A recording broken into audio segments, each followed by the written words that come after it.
I know culture is a cliche thing and it's been written about, there's books about it.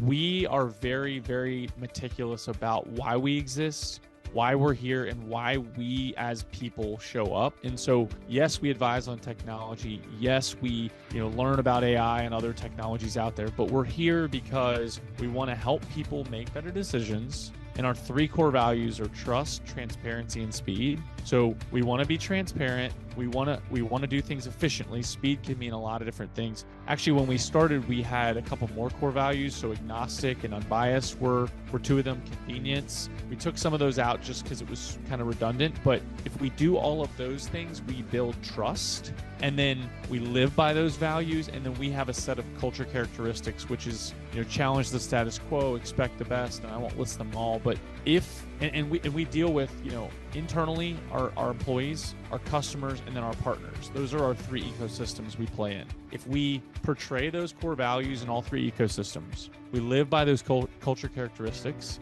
we do what's right, and we build trust in all three ecosystems, we will continue to do well just by virtue of being there for people. We may not always be the most innovative, we may not always be the most cutting edge, but we will be there to help with that relationship and people will trust us. Welcome to Grow Think Tank. This is the one and only place where you will get insight from the founders and the CEOs of the fastest growing privately held companies. I am the host. My name is Gene Hammett. I help leaders and their teams navigate the defining moments of their growth. Are you ready to grow? Today, we're going to talk about culture characteristics. And very simply, your ability to scale your company really comes down to one thing, your people.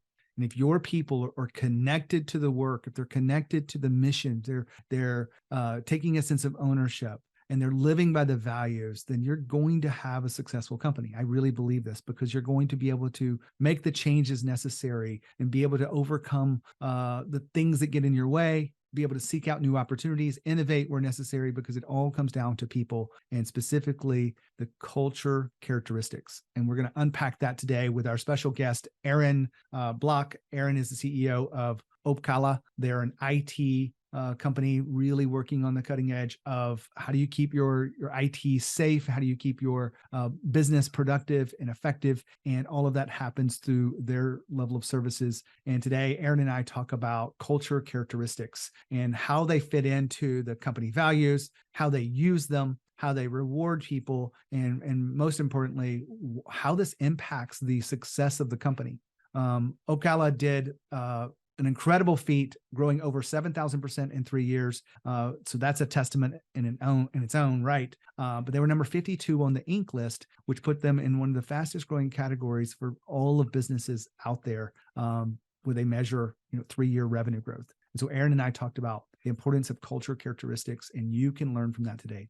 My name is Gene Hammett. I'm an executive coach. I work with a lot of fast-growing companies where we actually coach their executive. We actually work with managers to become leaders, and we do all of this in a way that helps us understand the dynamics of fast-growth companies. We really believe that we are the work with more Inc. 5,000 level companies than any other leadership development company out there. And so if you find that interesting, then we'd love to get to know you. The best place for us to start this relationship is a capabilities briefing. This isn't a sales presentation, but it is how we serve, what we do, how we impact the market, some case studies inside there. And if you're curious about that, I'd love to get you to a conversation with me. All you have to do is go to genehammett.com and you can schedule for a call. In that call, we will get to know each other. We will share with you how we serve, how we engage. You can ask some questions and we'll find out what's next. But that capabilities briefing is a very important piece to this. I look forward to getting to know you if you take the chance and sign up for that. It's absolutely free, and look forward to getting to meet you. Now back to our conversation with Aaron. Aaron, how are you? I am great, Gene. How are you doing today? I am fantastic as well. We're going to have a great conversation about being committed to values and what that really means for an organization. But before we dive into that, tell us about your company, Opkalla. Yeah, and thanks for having me. Excited to be here today. Opkalla, we are a trusted advisory firm based here in Charlotte, North Carolina. We are about 25-ish employees, although whenever this gets published, who knows, we may already be at near 30. We're fast growing. we exist because the IT market is not getting any less confusing, and we continue to, especially in the mid-market, small enterprise, these customers need help figuring out the roadmap, why spend on IT, what to spend on IT, like who to use, and it's just a very confusing market. And so we get a lot of calls. Our vision is to be the first call for anyone making an IT decision. And so we started 2019. We want to be agnostic. We want to be unbiased, do things fast, have people trust us, and it's growing like crazy. So we just finished our 4th year, going into our 5th year, and we're going to near 20 million in revenue this year. So it's just a ridiculous ride, and it's been awesome. But I think the market continues to grow for this type of service, and I think you'll see more folks out there. Fantastic. Technology is changing fast. I think this is just my understanding. I think the word of the year is artificial intelligence. What would you say is on the horizon for technology from your perspective over the next 3 years in terms of trends? Artificial intelligence is 100% going to continue to be something you hear every day. I don't want to be cliche. And for those that listen to your podcast, that go to tech conferences, it's actually sort of a joke now. Like if I hear another conversation that starts with AI, then I'm going to scream. But the reality is that, just before this, I was in an AI training because it's always evolving. The CEO of Databricks, he had a great statement. He said, if your company is not using AI in the next 10 years, you will not be a company. That's a harsh statement, but if you're not using some form of AI, you will not be a company. I don't know if I agree with that 100%, but I think a lot of companies, if you don't evolve and adapt, you will continue to age out and others will pass you, because AI is doing so many things that humans shouldn't be doing, or it's an easy way to augment a human. It's not there yet, but it's going to be. I think embracing it and this infancy of it is an important aspect. We use it a little bit within our business to create content. But we're always having to come back with that human element and like shape it up. But it does help, and glad to see that you are keeping your tools sharp around AI and how that affects your clients. Aaron, one thing, a lot of people are actually using it and don't even know they're using it, which is great. That's the first challenge, is helping them understand, you actually, if you use a cybersecurity tool or anything like that, a lot of them have AI built in. So it makes people feel better when they know, actually I am using AI. So I'm giving myself a pat on the back. That's the one thing that I will say, is a lot of people don't even know they're using it. And I probably am using it sometimes too, when I don't know I'm using it, because it's baked into some of the simple things. So I appreciate you being here today. We're going to talk about what makes your company grow at the pace it's grown. I didn't realize how big you guys were in this short a period of time. And, number 52 on the Inc. list is very impressive. I know you know that, right? Thank you. Yes, it was a goal from the start. When we found out, we were a little surprised, though. We thought it was maybe a typo. They forgot a couple zeros or something. Well, what do you think contributes to having a fast growth company? I mean, you've got a small company compared to, a lot of companies that may be listening to the show, 25 people. But what do you think really contributes to your success? 100% is culture. And I know culture is a cliche thing, and it's been written about, and there's books about it. We are very, very meticulous about why we exist, why we're here, and why we as people show up. And so, yes, we advise on technology. Yes, we, learn about AI and other technologies out there, but we're here because we want to help people make better decisions. And our 3 core values are trust, transparency, and speed. So we want to be transparent. We want to do things efficiently. Speed can mean a lot of different things. Actually, when we started, we had a couple more core values. So agnostic and unbiased were 2 of them. Convenience, we took some of those out just because it was kind of redundant. But if we do all of those things, we build trust. And then we live by those values. And then we have a set of culture characteristics, which is, challenge the status quo, expect the best. And I won't list them all, but we deal with, internally our employees, our customers, and then our partners. Those are our 3 ecosystems we play in. If we portray those core values in all 3 ecosystems, we live by those culture characteristics, we do what's right, and we build trust in all 3 ecosystems, we will continue to do well, just by virtue of being there for people. We may not always be the most innovative. We may not always be the most cutting edge, but we will be there to help with that relationship and people will trust us. And so I think that's important. And then I think, just the importance of the employee and why they're here, like in their personal lives. To us internally, that is the most important thing we do. You work to support your lifestyle, not, live to work. And I know that's cliche, but it is what it is. We all make money. We all want to have families. We should have the best lives we can. Everyone deserves that. I want to go deeper on this culture characteristics. I know that people have probably heard of values before. You gave us your values. I saw them listed on your website, so I wasn't surprised by that. But you don't list the culture characteristics that I found, and I'm just, how do you use them within your day-to-day leadership? So this was actually something that we had. It's a great question. A lot of organizations may know these as guiding principles. So if you walk into an office and you see a bunch of cool, statements written on the wall, sometimes an artist has done it. We call ours culture characteristics. Yes, it's a tongue twister, but these were things that we were already doing. And when we were in our team meetings about 3 years in, we kept acknowledging and calling out, hey, this person did this for me and they supported me, or they were here when I was working late at night on something. And we kind of got together as a leadership team and said, hey, what are these core characteristics that embody us? And so we put them on our wall. We talk about them in every meeting that we have.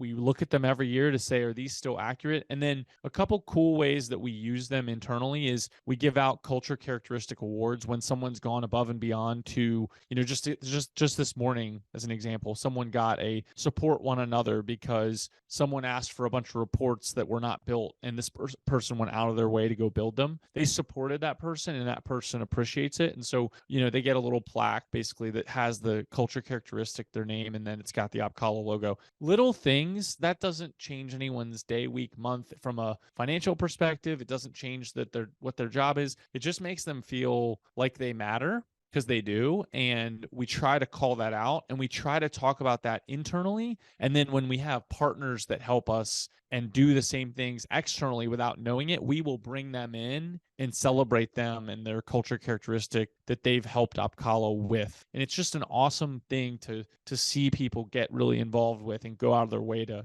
meet that. Now, Aaron's been talking about living by the values. He calls them culture characteristics. And I really believe that when you live the values, you have a very different type of company, because just having values is not enough. But when you have little elements baked into how we engage with each other, how we do meetings, how we hire people, and there's like 12 touch points at least on values. And those are very important in the living aspect of the values. Now, I'm not going to unpack all of those today, but you want to make sure that you understand how to live the values. You operationalize them across the decision-making, across the hiring aspects, across the developing, leading, even the exiting of people, because it matters. And if you want to know what all 12 of them are, just send me an email, gene@genehammett.com. I'd happy to share with them with you. I just don't have, PDFs and all that stuff for you to sign up for. So I would just give it to you if you send me an email about the 12 touch points of living the values. So happy to help you. Back to Aaron. I love the way you guys have framed this in, and giving the awards makes me think of some of the challenges I've had with people before when I talk about culture. They don't want to give too much accolades. They don't want to, and I'm like, in most of the cases, this doesn't cost you any money. But you described this. It doesn't have a financial impact, but I think the warm feelings of that and the trust that gives with your employees, that goes a long way. Have you seen that impact their performance? Absolutely. And probably the best story here is that we have a few folks that are in the Philippines that work with us, and they are awesome, awesome, awesome people. And one of them had come over he had been working for a large IT distributor in the space for a long time, I think 9 years, 10 years, something like that. So we brought him over. In the first 3 months, everyone kept saying, Alex is crushing it. Alex is crushing it. He's doing so great. Oh my gosh, I love working with him.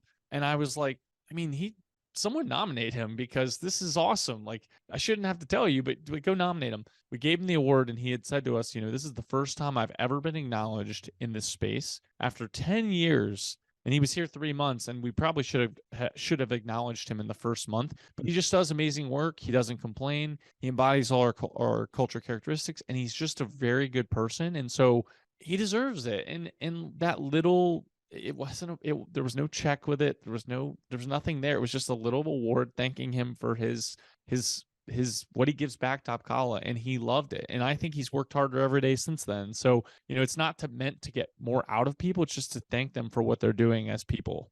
I think there's another benefit to it too. It signals to what is expected from others, right? Agreed. When someone's receiving, support others award, I think that's what you said. They're like, oh, that's something that's expected here. Oh, I should look for those opportunities. Are you finding that is a way that really connects the culture together? Yeah, absolutely. And I think you said it in the beginning, you don't want to give out too many awards, accolades.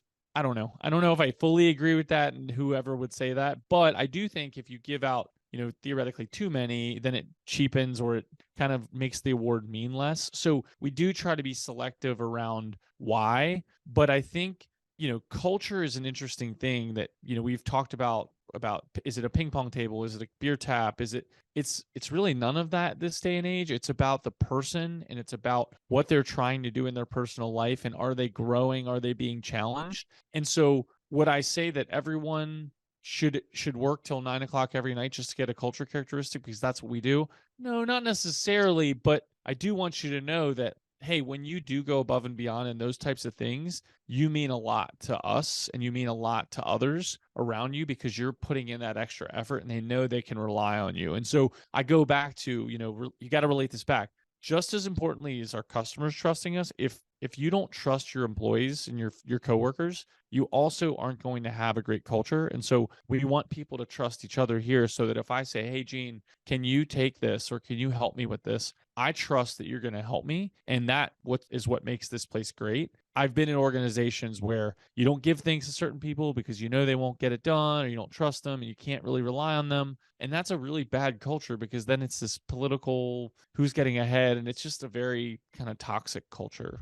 Now, this whole episode has been about culture. And part of that is about really understanding that your business success comes down to one thing.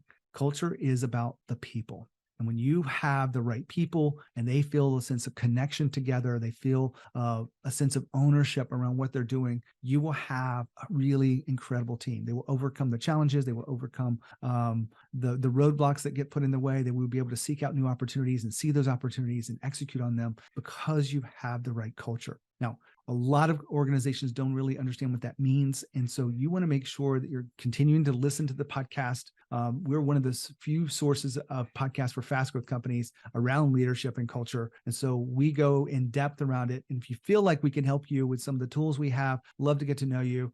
Happy to have that capabilities briefing that I mentioned earlier in the show to really connect with you. So if you're interested in doing that, make sure you sign up at coreelevation.com and schedule your call today. Back to the conversation with Aaron. We got here because we're talking about what makes your company successful, growing at the pace you've grown. I'm sure you've had some challenges along this journey. What challenge comes to mind that you feel like our audience could learn from that you overcame? There's two, I'll call out two. So the first one was for anyone who's listening who has not started their first business or is thinking about it and wants to make the leap. The best thing that ever happened to us was we got fired and sued when we started, and it ended up not being an issue. And we all settled on just the non-compete or whatever it was. But, before that, this was kind of a night business. It was hey, we're dreaming about it. We're 1 foot in, we're 1 foot out.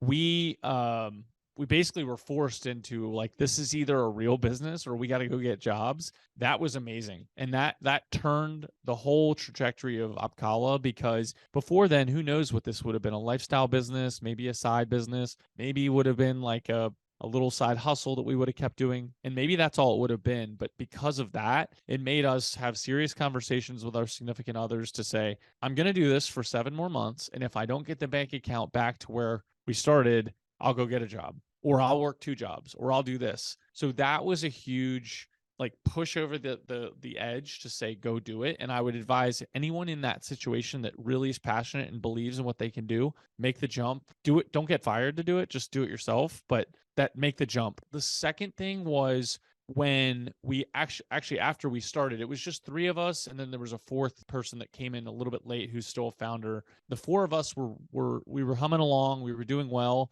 and we had to make a decision, which was, do we hire and do we turn this thing into a fast growing company? And if we start hiring, we're gonna just stay on that trajectory until we stop, or do we keep this as a lifestyle business, which is totally okay, and I don't have any problem with that. But they're two very different paths to growing a business. And so we chose growth, and by doing that, we've committed to that. And you can slow it down, you can strategize, you can do things, but once you start growing, it starts to grow and grow and grow if you start to do things right. And so that was a big decision for us along the way, and we're very committed to it now. Had we have gone the other path, we probably would have been 3 or 4 people with maybe a back office person. It would have been a little bit of it would have been nice business, but a lot smaller, a lot less revenue, a lot less customers, etc. And there's nothing wrong with it. But once again, that was a big decision for us to say, we want to really make an impact, and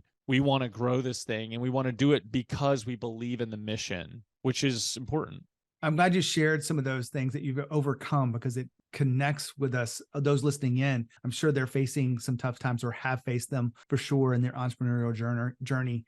Aaron, you've been talking about, really being committed to culture characteristics and the values and the vision of the company. What else have we not mentioned or addressed in today's conversation?